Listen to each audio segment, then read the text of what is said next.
A exposição foi criada para valorizar esse acervo extraordinário, bibliográfico e de documentação cartográfica, para mostrar a importância da preservação, né, e da transmissão desse conhecimento geográfico sobre o Brasil. A gente partiu, né, da coleção da Biblioteca da Marinha, uma coleção que pertenceu à Academia Real dos Guardas Marinhas no século XVIII. Então essa exposição é pensada a partir mesmo da formação técnica dos hidrógrafos e cartógrafos que serviam à Marinha, né, à Armada Real.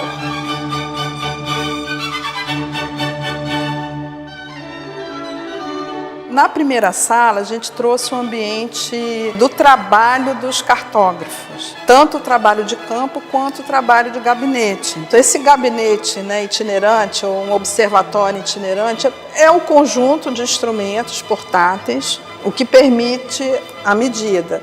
Papel, carta de marear e roteiros de viagens e, às vezes, até livros que auxiliam os cálculos, tabelas. Tem uma vitrine com os instrumentos, são todos eles instrumentos portáteis, levados a campo. Então tem um óculo de alcance, que é isso mesmo, né? Uma luneta que aproxima. Tem um oitante, tem uma bússola e um cronômetro de marinha. Um relógio de alta precisão. Se eu tivesse que destacar eu falaria um pouco da bússola. Desde o século XVI até o século XVIII era um instrumento muito importante que permitiu ir se detectando e entendendo o magnetismo terrestre, porque a bússola não aponta para o norte geográfico, ela aponta para o norte magnético. E uma outra coisa também que se faz com a bússola, especialmente essa, eu convido a quem estiver vendo observar que ela tem uma fresta, tem uma janelinha. E essa janelinha deve ser posicionada leste a oeste, porque é ali que você pode medir também a declinação do Sol. A caixa ela tem que dar uma certa balançadinha, porque a gente tem que pensar que as embarcações não ficam paradas, então isso ajuda a manter um certo prumo. Nas embarcações, tem homens que aprendem tecnicamente a manipular esses objetos. É um trabalho muito cotidiano e meticuloso e cheio de dificuldades, de surpresas, né, de situações adversas. Foi através do trabalho desses profissionais que nós conseguimos conceber o território do Brasil, quer dizer, sem o desenho, né, do território, a imagem do Brasil, né, como todo coeso e contínuo não seria tão divulgada. Então, a independência também ela ocorre no momento em que essa imagem está formada, que a soberania, pelo menos do ponto de vista que a gente chama de imaginário, né, territorial e geográfico, estava delineada. Os cartógrafos tiveram um papel fundamental, né, na conceptualização do espaço político.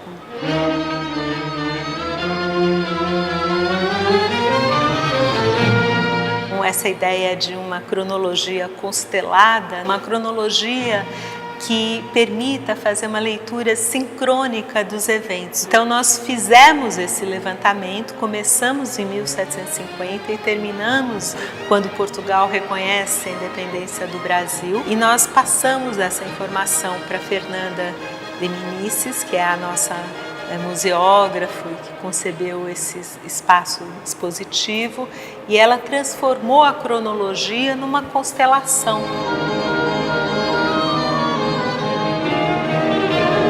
Como se fosse mesmo um sistema, né, solar ou galáctico, né, que tudo influencia tudo e as luzinhas, né, elas conversam entre si. Os acontecimentos, eles se impactam mutuamente.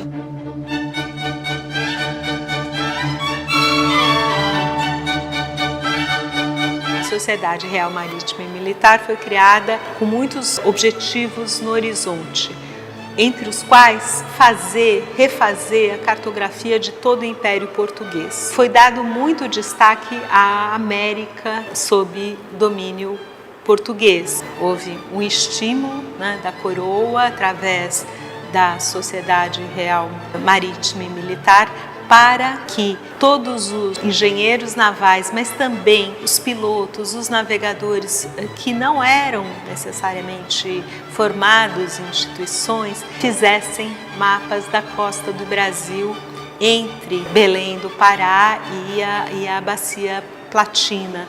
E alguns dos mapas expostos nessa exposição resultam desse esforço da coroa de estimular, através de prêmios, de concessões, de benefícios, né, o levantamento topográfico da costa do Brasil na escala mesmo continental.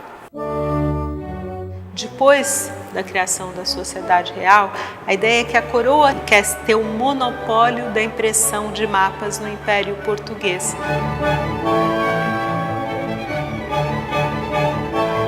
É uma carta náutica do Atlântico, muito curiosa, porque ela é muito bem ornamentada, ela é linda. As linhas de rumo que saem de rosas dos ventos espalhadas, cada uma desenhada de um jeito diferente.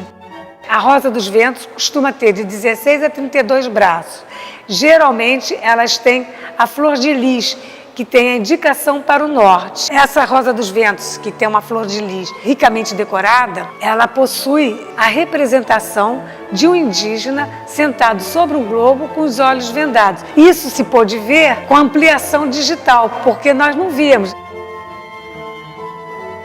Tem um mistério que é no cartucho superior, a gente aproximou muito e percebeu que remetia para uma fábula do La Fontaine, a raposa e a cegonha. A fábula sugere um pouco a ideia de que não faça hoje com alguém aquilo que podem fazer com você amanhã. O que será que isso representa? A gente pode pensar que os holandeses, num determinado momento, atacaram muitas possessões portuguesas. E nesse momento os ingleses estavam avançando muito, também em algumas possessões holandesas. Eventualmente, essa informação vazava e circulava por vias indiretas, como é o caso, por exemplo, do mapa do Pinheiro Rosa, que foi impresso no Rio de Janeiro em 1792, quando isso, na verdade, era proibido. Tem uma carta náutica na Inglaterra, que a gente olhando de perto, tem um mapa da Baía de Guanabara e da costa do Rio de Janeiro, feita por esse mesmo cartógrafo. É muito interessante, sabe, como você vê essa circulação que vaza.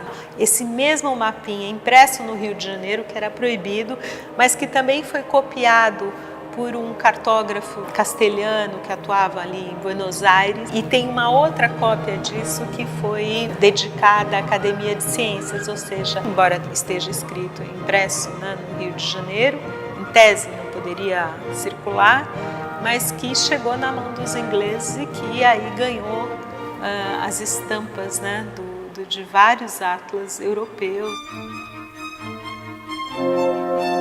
A cartografia dos rios, ela exigia desses cartógrafos novos saberes, novos conhecimentos que eles não tinham aprendido nas academias. E ao longo das viagens tem um participante que é fundamental, que são os práticos, muitas vezes os indígenas que sabiam se movimentar nos rios. As embarcações, por exemplo, utilizadas em alguns rios, são embarcações que são feitas a partir da técnica indígena, né, que é um tronco só. Seja numa embarcação, seja parado num porto como o Rio de Janeiro, você tem o hidrógrafo, como alguns mapas aqui apresentam. Tem também trabalhos de pessoas que não assinam o mapa, mas tem um trabalho coletivo muito grande. O Atlas des Enfants é um atlas do século XVIII que tem um frontispício que é alusão à figura mitológica Atlas. Essa palavra Atlas foi dada pelo cartógrafo Mercator, no final do século XVI, comparando o trabalho dele ao Atlas, sustentando o mundo sobre os ombros. O Atlas do Piloto do Brasil de Roussan é um atlas que tem um levantamento da costa brasileira, que abrange desde a região sul até o Maranhão. Ele é importante para o levantamento da costa brasileira. O Le Petit Atlas é um atlas em 5 volumes e que tem as cartas do mundo inteiro, inclusive cartas do Brasil. Aqui está representada a carta de Salvador. Esse é o limite da biblioteca, é onde nós prestamos uma homenagem a todos os bibliotecários que puderam e trabalharam para que esse acervo todo tivesse disponível aqui hoje. A gente só pode ver esse mapa original porque alguém cuidou dele, porque alguém trouxe ele para que ele pudesse ser visto. O criador da Biblioteca da Marinha era também o gestor, o diretor da Sociedade Real Marítima e Militar. É o José Maria Dantas Pereira, que foi o responsável, né, pela transferência da biblioteca e de toda a cartografia que tinha sido acumulada na Sociedade Real Marítima e Militar. Quando ele traz, né, a biblioteca, ele traz também mais de 1000 mapas. Para serem identificados, os mapas recebiam marcas. Essas marcas, que são carimbos, ex-libris, assinaturas, eram chamadas de marcas de proveniência. E essas marcas, elas dizem muito sobre de onde veio o material. Então, cada carimbo que tem ali, a gente estuda e a gente descreve para dizer de onde veio, qual é a história, qual é a arqueologia daquele material que fez com que ele chegasse até hoje. A gente consegue identificar que mapas que eram da Sociedade Real Marítima passaram pela repartição de hidrografia do Império do Brasil e hoje estão guardados pela Biblioteca da Marinha. Essa terceira sala é uma sala mais interativa, onde a gente consegue tocar no material, usar mais o espaço. A gente tem as gavetas da biblioteca, como a gente tem uma experiência imersiva de como a gente pode estar numa mapoteca, a gente pode abrir, olhar as gavetas por dentro, descobrir o que tem por dentro desse universo das bibliotecas. No final da sala, o visitante consegue fazer a sua própria marca de proveniência, carregar para casa essa lembrança com um carimbo da Biblioteca da Marinha, que foi criada no período imperial. Esse carimbo ele tem o brasão do Império, o brasão da Biblioteca da Marinha e o nosso nome. É um grande orgulho para a Marinha do Brasil provocar o público, por meio da exibição inédita dessas cartas náuticas da virada do século XVIII, bem como de atlas, roteiros e instrumentos de navegação.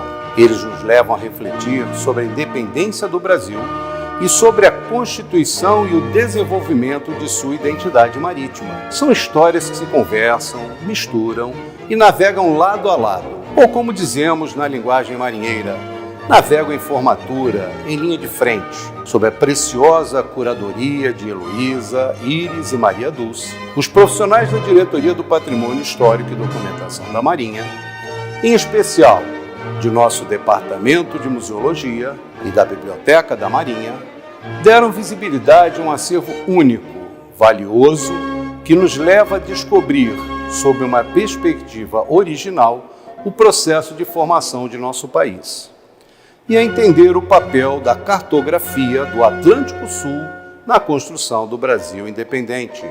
Seja pela pesquisa empreendida com tanta seriedade e empenho, seja por sua museografia inspirada ou ainda pelo raro acervo acessível ao grande público, visitar essa exposição é muito mais que uma opção de entretenimento cultural. É a oportunidade de memorar e, por que não, celebrar a rica história de nosso país, escrita desde o início e continuamente sendo escrita pelo mar.